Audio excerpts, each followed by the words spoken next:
Hello everybody, just wanted to do a quick little video on how to find an exhaust leak on your vehicle.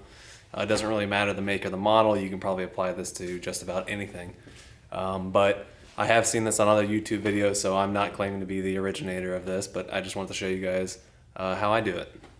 Okay, so all you really need is a shop vac here, and what you're going to want to do is just swap around the hose, so instead of sucking in like usual, put it in the back and it'll blow out.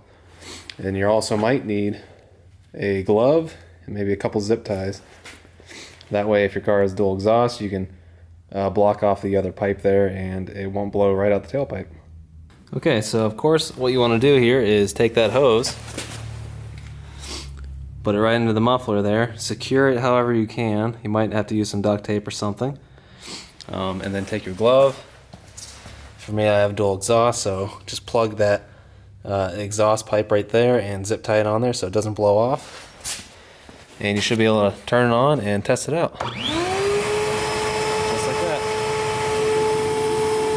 Okay, now that you have that on and you're under the car, you should be able to see some bubbles here already. But you can take your soapy water and blow it wherever you think that exhaust leak is at, and it should bubble up just like that. And then this way you don't have to have the car running, these don't have to be hot, and you can actually work on and fix on it. Alright guys, yep, just like I said, that was just a quick little tip.